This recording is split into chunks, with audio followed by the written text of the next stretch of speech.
All right, guys. This week we are talking about energy. And you might be thinking to yourself, well, what in the world does that have to do with character? What does energy have to do with who I am as a young man? Who am I going to be as an adult? Um, but I would challenge you to think about it because I think that there's a connection there. I think that there's something there to be said about someone who is giving energy versus someone who is always taking it. And let me try to set the table before I get into introducing who we're going to be interviewing today. I'm not suggesting that you can't take energy when you need it. That's not the premise of this statement by saying, well, I'm either going to be an energy giver or taker. We all are fluid in how we give and receive energy. The idea here, though, is that some people can easily be identified as primarily takers. They primarily take energy from other people, or people are primarily givers. They tend to naturally want to give energy away to other people. And that's what I want to talk about. And I want to talk about the connection between, first of all, what are you? And second of all, what does that mean for your character? And is there anything you can do about it? And the person that we're going to be talking to today is named Nik Winkleman. And he is someone that I've known for quite a while. And he's someone that I would consider a very close friend. And certainly based on his resume, he knows what he's talking about for a lot of different reasons. One of the reasons why he knows exactly what he's talking about is because of his basketball background. Nik has been a point guard for the game of basketball since he was probably old enough to dribble. And I think naturally, because of that position, it's much like a quarterback in football.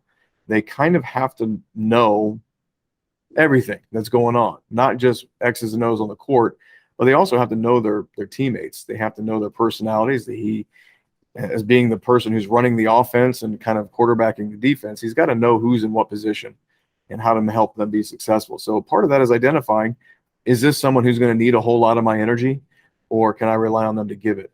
Also, he's a very shrewd businessman. He's been very successful in starting many entrepreneurial businesses. And part of that, a big piece of that in a successful business, especially one that is home brewed, is he needs to identify who is he bringing into those businesses as employees. Are these people that are going to be able to pour into what he's trying to accomplish, or are they going to potentially take away from it? And so more than just an athletic perspective, he also has a business perspective, which I think is very valuable. But I don't think that it's coincidence that you have someone who is a point guard on the athletic field or a quarterback on the athletic field, but also captain of the ship when it comes to a business. So very easy parallel there between those two things. But Nik, I do appreciate you taking the time to talk to our guys and kind of share your perspective on identifying energy givers versus takers and what it means for them and what it means for us. And I'd love to hear your thoughts. I want to start with just this question for you and ask you, if you are in those positions, you are on the athletic team, you're either a coach or you're the point guard or you're involved in one of your businesses, and you're looking at bringing someone onto your team, whatever that means, either your business team or your athletic team, what are you looking for so that you can accurately identify, is this person an energy giver or a taker? What are you looking for? What are you seeing from them to be able to make that decision? Sure. And let me just take a second to say thank you. And I really appreciate you having me on. But to answer your question, I think that's really easy, honestly. It's one of the things, I think it's almost like you can pick it up pretty quickly. Now, I think in every person it's going to be different. I can't say, I can just tell you, one thing to look for in each person. It's almost like it's on each individual basis.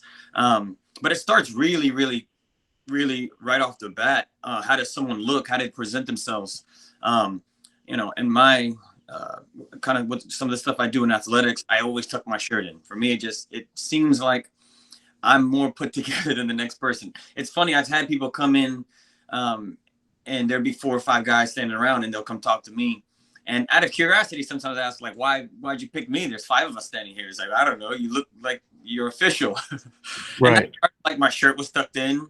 And maybe like I made sure my hair was combed over. I've got a little comb over going. But it's like the very basics of like preparedness. And you can tell someone who's kind of prepared and ready, right? That's someone who I know has put effort into just presenting themselves to the world. And that takes energy, right?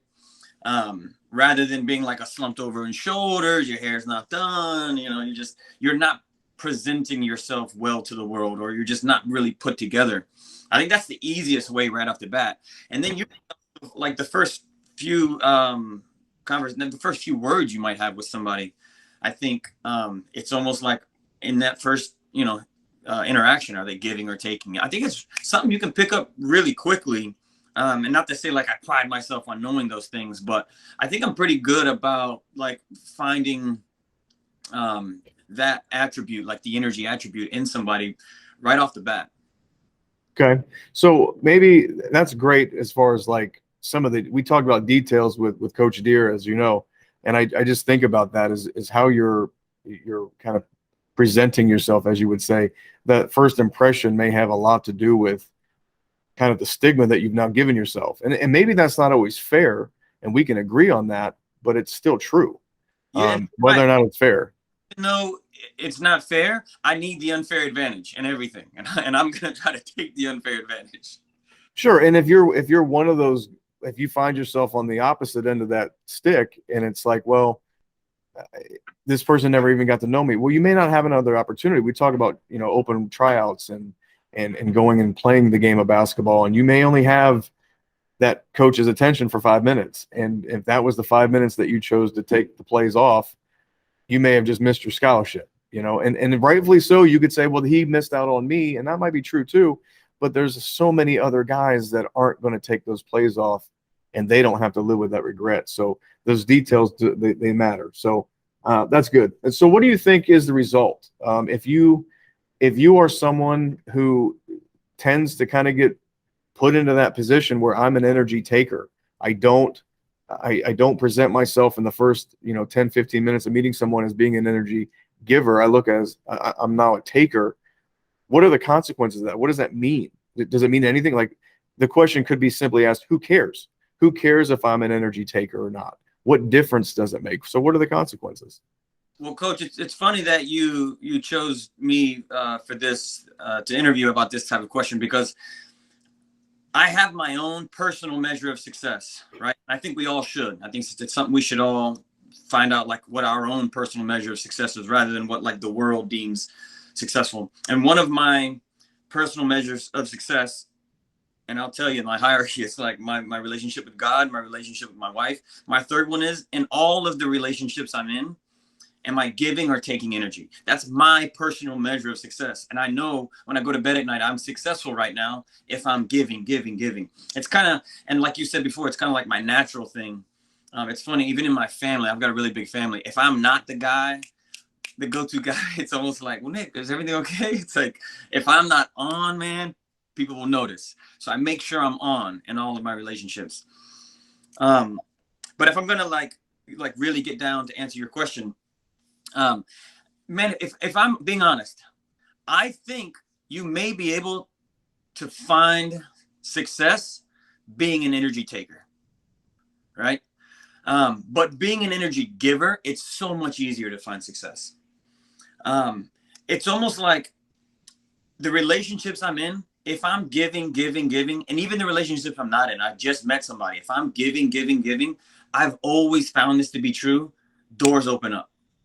Someone says something to somebody else, and I've just found myself in this predicament recently where someone was like, hey, I heard through such and such that you're the guy for this job. And I was like, yeah, I am. Bam, I started a new opportunity. And it was just because being, like a natural energy guy, give. And when I say give, I'm honestly just talking about energy, not time or money or anything. Just being that guy who's like, boom, let me give it to you. You don't even have to ask for it. I'm anticipating. So while I do think you can find success, it's so much easier being an energy giver, because you'll find you're almost like a magnet. Things just happen to like come your way. I don't call it luck, man, or whatever. I've always just felt like as long as I'm giving it, the world finds a way to give it back. Yeah. And it's a good segue into like this next thought, that if you are giving it away, if you're giving your effort and your energy away to your teammates, whatever that looks like, whatever kind of team you're on, it just seems like it's so much easier for people to give energy back to you. It's almost like when you have this servant mentality where if I'm going to be passing you the ball without hesitation and without gripe, I'm probably going to get the ball back. It's like this sharing mentality of like a dinner. If everyone's bringing food and we're all sharing it, no one's going to kind of hold their plate close. We're all doing this for each other. So I guess, is that fair? Is that a fair assumption to make, that if you are a giver freely, that it's probably going to be reciprocated back to you just as much? If just like you said, I like that analogy there. If we're all bringing something to the table, it's almost like, well, everyone wants to bring more. Well, then let's bring more. And it's like, if this guy's bringing more, well, let me match that. And I'm like that. And I know you're kind of like that. Coach Jake, who you just recently, is like that. You know, if you're involved with people who are just giving, it's almost like you want to step your game up and give more. And in turn, those people in your group are doing the same thing. And again, giving energy is so easy, man. I mean, it's like, it's literally just a decision. It's something, though, again, that I'm actively thinking about in my relationships. Am I giving? Even, coach, even in like a question, if I see somebody walking by, I almost feel like I don't want to take away from them by saying, like, hi, how's it going? As I just continue to walk by, because the truth is I wasn't really concerned about how they're doing. But in asking that question, I'm almost taking some energy from them, that they're like, oh, let me come up with a response for this guy. Instead, I'm almost like, hey, great day. Have a nice day. Let me just give you this little, and those are the smallest things. And maybe someone would say it's not very substantial, but in just giving that nice day rather than how are you doing, I even feel like that is another like aspect of just give energy, man. Sure. And I guess I would start to wrap up this thought with, I think I can't help but I always make parallels between athletic teams, just sports in general, team sports specifically, and life, because the parallels are just, they're everywhere you look. You see all these things that are very similar. And I think about being a part of a team, and everyone that's played on a team can relate to this. You'll have some people on that team that just continually demand energy. They're always down. Their body language is always poor. It always seems like their world is just absolutely crumbling. And that's not to say that we all don't really deal with that. And those are all real things. But my point is, they always seem to need someone to come behind them and help them along. And so they're in that regard, they're a taker of energy. And I just think that those types of people, and I hate to be so stereotypical, but those types of people, whether you're in 6th, 7th, 8th grade, high school, college, you're a professional somewhere doing something, they have a hard time being successful in a team setting because of this very simple fact. People only have so much energy. And if you're the one that's always taking it, that team is going to be at a disadvantage because they're always pouring into the same person. You have the same coach that's talks about that a lot. My father used to give this really ridiculous analogy, and he would say, sometimes you have to kind of light a spark under some people to get them going, or light a fire under them to motivate them. But he said, sometimes you just got to save the fuel. Like, don't waste your energy on people who are just going to continually take it. Sometimes you need to save that for somebody else. And I think that that's something that I really wish I would have kind of listened to my dad in a lot of ways earlier, because I didn't really get that until I was almost out of high school. But it was true. And it doesn't mean that you can't take energy from people when you need it. We all need some help. Sometimes we need some support. But what I'm saying is, I think it's a valid thing to maybe pause from time to time and just reevaluate yourself and say, like you said, as a measure of success, am I predominantly a giver, or am I just taking from people all the time? Does that make any sense? Yeah, no, and I couldn't agree more with everything you just said. Yeah, I've been on too many teams where there is that player. And I've been on men's teams, women's teams, young, old, semi-pro, not very good. And I've seen there's always that guy. There's always that girl. And yeah, it doesn't just suck the energy of like the coach. I mean, everyone around you can just feel the energy drain. So if there's like one thing, like I know you have like a group of 40, 50 men there. If there's a group, something that I can just, a challenge that I can give to the guys, it's be conscious and proactive about being the energy guy. Someone doesn't have to pat you on the back and say, good job, to keep you going. You are the guy that pats people on the back. You're the guy clapping and saying, let's go. You should be that guy. And not to say you can't have your downtime, because I even have times where I'm down. I mean, coach, if we're being honest, just recently I called you and told you about some stuff, personal things going on in my life. And I just needed you to absorb some of that, just to give me your ear for a few minutes, and you absorbed it. And it like took a ton of bricks off my shoulders, and I felt fantastic. And I know that day you had a lot of stuff going on. I remember the conversation. You had your own stuff, and you still took my stuff. So the challenge, again, you don't have to be perfect, but let it be more often than not, guys, that you are the one that's bringing the energy. You are up rather than being lifted.